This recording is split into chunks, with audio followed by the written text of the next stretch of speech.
Updated Scorpio N के साथ अपर models में महिंद्रा ने क्या अपडेट्स किए थे वो सब कुछ आप देख चुके हैं, लेकिन कुछ चीजें हैं जो इन लोअर वेरिएंट्स के साथ भी महिंद्रा ने अपग्रेड करी हैं। ये Z6 है। Z8 सेलेक्ट के बाद अगर कोई वेरिएंट सबसे ज्यादा डिमांड में रहता है, जो आपको प्रॉपर वैल्यू डिलीवर करता है, वो ये Z6 ही है। तो इसमें भी कुछ चीजें आपको डेफिनेटली अब एक्स्ट्रा मिलती हैं। प्राइस भी पहले से बढ़ा है, तो आपको एक एक करके मैं सारी चीजें बताता हूं कि अब Z6 आपको क्या एक्स्ट्रा ऑफर करता है, क्या चीजें हैं जो महिंद्रा ने यहां पर इंप्रूव कर दी है और प्राइस अब आपको कितना पे करना पड़ता है। तो चलिए स्टार्ट करते हैं। अच्छा, पहले एक इंपॉर्टेंट चीज, ये Z6 के साथ आपको कोई भी पेट्रोल इंजन का ऑप्शन नहीं मिलेगा। यहां केवल 2.2 लीटर वाला एक डीजल इंजन का ही ऑप्शन आपके पास रहेगा।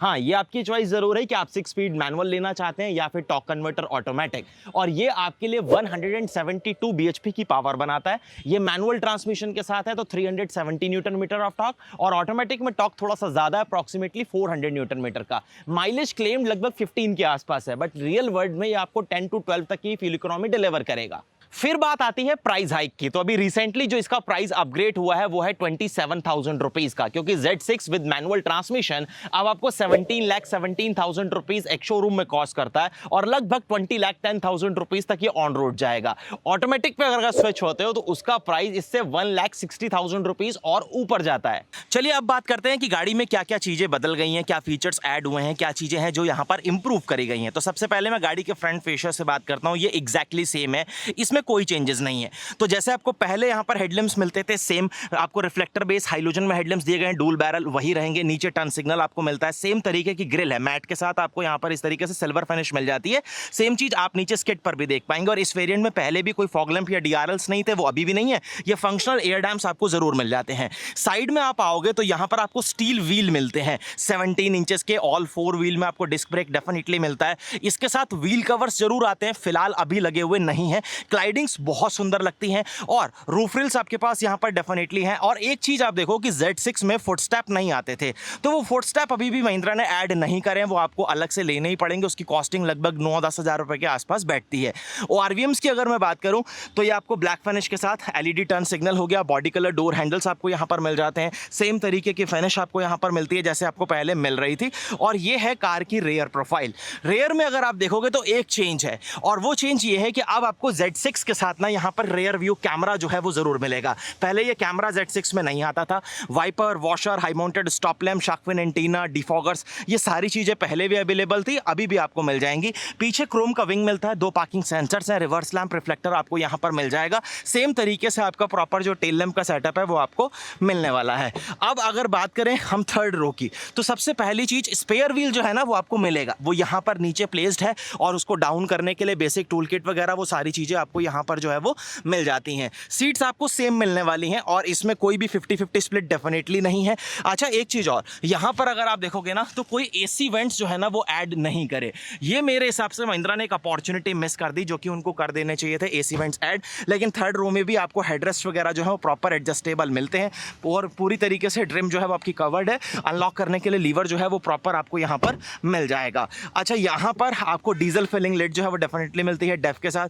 लगभग 60 लीटर की कैपेसिटी जो है वो मिलती है। अब एक चीज है जो महिंद्रा ने ऑफिशियली अनाउंस या फिर कहीं पर भी मेंशन तो नहीं करा, लेकिन ये अपग्रेड है। देखो, नॉर्मली क्या होता था, स्कॉर्पियो एन का जब हम पहले ऐसे डोर बंद करते थे वो आराम से हो जाता था, कोई इशू नहीं आता था। लेकिन ये जो अब रबराइज मटेरियल है, इसकी क्वालिटी उन्होंने थोड़ा सा चेंज करी है या अपग्रेड करी है, क्योंकि अब ना इसको थोड़ा, एक तो आपको ऐसे थोड़ा जोर से मारना पड़ रहा है, और गाड़ी के अंदर जो नॉइज है वो थोड़ा सा कम आ रही है रोड वगैरह की, जो कि एक बहुत ठीक चीज है। अच्छा, उसका क्रेडिट वैसे लाइनर पहले भी आते थे, लेकिन इसको भी जाता है। जब यहां पर प्लास्टिक की फेंडर लाइंस होती है ना तो आवाज वैसे भी ज्यादा आती है, स्टोन चिपिंग भी अंदर बहुत ज्यादा सुनाई देती है, लेकिन इसकी वजह से वो थोड़ा सा कम हो जाता है जब आप उसका कंपैरिजन प्लास्टिक वाले के साथ कर रहे हैं।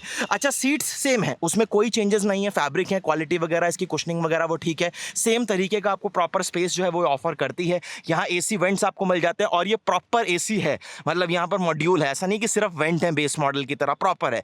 यहाँ आपको इस तरीके से कंट्रोल करने के लिए, और इधर जो है वो आपको प्रॉपर और यहाँ पर इस तरीके से जो है वो सी टाइप चार्जिंग पोर्ट मिल जाएगा। अब यहाँ पर फिलहाल तो मेरा बैग प्लेस्ड है, मैं इसको एक बार हटा देता हूँ ताकि आपको ये पता लगे कि आपको 60/40 स्प्लिट जो है वो डेफिनेटली मिल रहा है। दो हेडरेस्ट आपके पास एडजस्टेबल है, ये मिडल वाला फिक्स आपको मिलता है, आर्मरेस्ट है, ऊपर आपको रीडिंग लैंप्स वगैरह जो है वो मिल जाते हैं। अच्छा यहाँ देखो सिर्फ 2 एयर बैग आते हैं, तो side on curtain air bag जो है ना वो महिंद्रा ने ऑफर नहीं करे। मेरे हिसाब से ये अगेन एक ड्रॉबैक है। आपको अब 6 एयर बैग जो है ना वो स्टैंडर्ड कर देने चाहिए थे, क्योंकि ABS, EBD, electronic stability control, hill descent control जैसे फीचर सब स्टैंडर्ड है इसके बेस मॉडल से, लेकिन 6 एयर बैग आपको Z8 सेलेक्ट से मिलते हैं 4 स्पीकर्स के साथ, 2 ट्विटर हैं जो यहाँ पर आपको मिल जाते हैं। तो ये 8 इंचेस वाला ही सिस्टम रहने वाला है, चाबी बिल्कुल सेम है, सेकेंडरी की के ऊपर कोई कंट्रोल्स नहीं आते रिमोट सेंट्रल लॉकिंग के, केवल प्राइमरी के ऊपर दिए गए हैं। ड्राइवर साइड की जो विंडो है वो आपको 1 टच अप एंड डाउन मिलती है, तो एक सिंगल क्लिक में आप इसे अप एंड डाउन डेफिनेटली कर पाएंगे। और जब ऑटो है तो ये एंटी पिंच भी रहने वाली है। ORVMs को आप इलेक्ट्रिकली एडजस्ट कर सकते हैं, फोल्ड मैनुअल करने पड़ेंगे। नीचे बढ़िया स्पेस आपको मिल जाता है, सीट में लंबार सपोर्ट आपको यहाँ पर मिलेगा एडजस्ट करने के लिए, हाइट का एडजस्टमेंट वगैरह बेसिक एडजस्टमेंट सब कुछ आपको मैनुअल यहाँ पर मिलेगा। यहाँ तीनों पैडल के पास बढ़िया स्पेस है, फुटरेस्ट आपको मिलता है, इलेक्ट्रिक हेडलाइट लेवलिंग जो है वो भी आपको यहाँ पर मिलती है और ग्रैब हैंडल्स वगैरह दिए गए हैं। अच्छा अब आपने टॉप मॉडल में क्या चेंज देखा था कि वहाँ पर ये जो आप अभी वर्टिकल में इसके AC वेंट्स देख रहे हैं वो हॉरिजॉन्टल हो गए, ऐसे आ गए थे, लेकिन जो नीचे के मॉडल है Z2, Z4, Z6 मैं वैसे पहले भी बता चुका हूँ शॉर्ट्स में, इंस्टाग्राम पे मैंने रील भी डाली थी कि उसमें कोई चेंज नहीं आएगा और एग्जैक्टली आप देखो बिल्कुल सेम कंसोल है, कोई चेंज नहीं है। वही 8 इंचेस वाली आपके पास यहाँ पर डिस्प्ले है, वायर के साथ ही आपको इसमें यूज करना पड़ेगा एंड्रॉइड ऑटो और एप्पल कारप्ले, टच रिस्पॉन्सेज वगैरह इसके ठीक है, इकोसेंस वगैरह के फीचर्स जो है वो भी आपको यहाँ पर मिल जाते हैं। कैमरा जो ऐड हुआ है अब उसकी क्वालिटी कैसी है वो आप यहाँ से देख लो, ये क्वालिटी है जो कि आपको मिल रही है और इसमें कोई गाइडलाइंस वगैरह नहीं आपको दे रही है, और ऐसा नहीं है कि इसमें सेटिंग्स में भी आप कुछ कस्टमाइज कर पाओ, कुछ नहीं है, सिर्फ एक कैमरा है जिसकी प्लेसमेंट पूरी तरीके से ऐसे ही है, उसमें कुछ भी कस्टमाइजेशन का ऑप्शन वगैरह आपको कुछ भी ऑफर नहीं किया गया। यहाँ आपको फिजिकल बटन जरूर मिलते हैं, क्लाइमेट कंट्रोल प्रॉपर दिया गया, मैनुअली आने वाला है, idle stop and go, traction, hill descent, drive modes definitely आते हैं। तो यहाँ आपके पास जिप, जैप, जूम ये 3 मोड्स हैं, इसमें आप जो है वो इजीली स्विच कर पाएंगे। ये 8 इंचेस का साइज आपको मिलता है और ये जो बीच में आप डिस्प्ले देख रहे हैं इसकी मेरे को थोड़ा सा ऐसा लग रहा है कि इसकी ब्राइटनेस वगैरह इसकी जो क्वालिटी है वो हल्की सी इंप्रूव जरूर करी है पहले से। ये 4 इंचेस के साइज के साथ आती है और इसमें अगर आपने कुछ एडजस्ट करना है तो वो कंट्रोल आपको स्टीयरिंग के ऊपर माउंटेड मिल जाते हैं। तो अभी फेरारी फ्यूल इकोनॉमी वगैरह 7 की है, पावर टॉक, ये सारी चीजें आपको शो कर रही है। बाहर आ चुकी है इस टाइम बारिश, मैं डोर क्लोज कर लेता हूँ, शुरू हो गई है बारिश अब फिलहाल।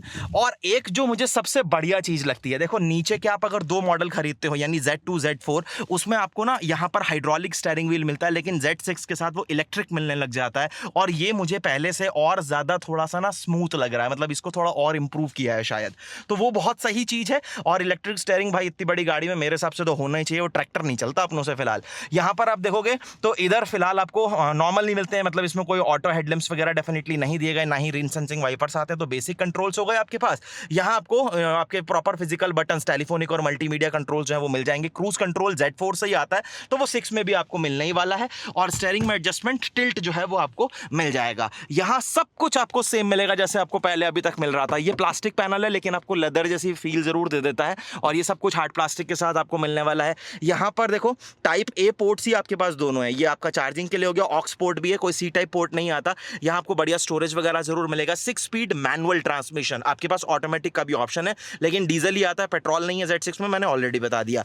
कप होल्डर्स हो गए बढ़िया, पार्किंग ब्रेक जो कि क्रोम बटन के साथ है, आर्मरेस्ट सॉफ्ट टच नहीं है, हार्ड प्लास्टिक के साथ है, स्टोरेज वगैरह आपको ठीक ठाक ऑफर कर देगा। Manually adjustable day and night IRVM आपको यहाँ पर मिल जाता है, और सनरूफ जो है वो भी आपको यहाँ पर मिलेगा। बारिश आ रही है और मैं सनरूफ खोल रहा हूँ, छोटा वाला ही मिलता है लेकिन हाँ मिलता है, और ये कर्टन आपको हमेशा जो है वो मैनुअली ही लगाना पड़ेगा। वाइजर्स की क्वालिटी काफ़ी अच्छी है लेकिन कोई वैनिटी मिरर नहीं है। ये कुछ पोर्शन है, लगभग आप मानिए कि 70% ऑफ द ग्लास एरिया का पोर्शन जो है, अपर पोर्शन, वो ये कवर कर लेता है।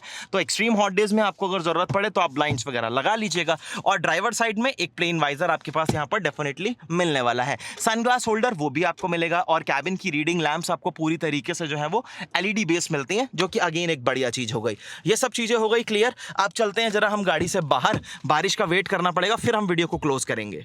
चलिए वीडियो को रैप अप करना शुरू करते हैं। देखो, स्कॉर्पियो एन बजट के हिसाब से और सेगमेंट में पहले भी सबसे ज्यादा सॉलिड ऑप्शन था, और अपडेट के बाद ये गाड़ी कहीं ना कहीं और थोड़ी सी प्रैक्टिकल हुई है। जिन्हें फीचर्स की रिक्वायरमेंट थी आज के टाइम के हिसाब से, स्कॉर्पियो वो ऑफर करना आपको शुरू कर चुकी है। लेकिन मेरे हिसाब से महिंद्रा ने एक अपॉर्चुनिटी छोटी सी मिस भी कर दी। अगर वो एन के साथ 6 एयरबैग इसके बेस वेरिएंट से स्टैंडर्ड कर देते और प्लस रेयर में यानी थर्ड रो में अगर एसी वेंट और ऐड कर देते, तो थर्ड रो के पैसेंजर्स को भी प्रॉपर कंफर्ट मिलता और कहीं ना कहीं इस गाड़ी की सेल जो है वो थोड़ा सा और ऊपर जाना स्टार्ट हो जाती। जो लॉन्ग ट्रिप्स की वजह से कस्टमर थोड़ा सा बचता है कि यार थर्ड रो में भी अगर एसी वेंट होते तो शायद मेरे किड्स को भी किसी तरीके कंफर्ट के साथ कॉम्प्रोमाइजेस ना करने पड़ते। आपका क्या ओपिनियन है, आप मुझे कमेंट सेक्शन में जरूर बता सकते हैं। वीडियो कैसा लगा वो जरूर मेंशन करना। वीडियो अगर आपको अच्छा लगा है तो लाइक, शेयर एंड सब्सक्राइब जरूर करना। इस वीडियो को आप रैंक कर देना 0 to 10 में, ताकि मुझे पता लगे कि मैं कैसा कंटेंट आपको डिलीवर कर पा रहा हूं, और उस कंटेंट को और ज्यादा इंप्रूव करने में वो स्कोरिंग मेरे को जरूर हेल्प करेगी। बहुत जल्द आपसे फिर मिलूंगा एक नई वीडियो के साथ।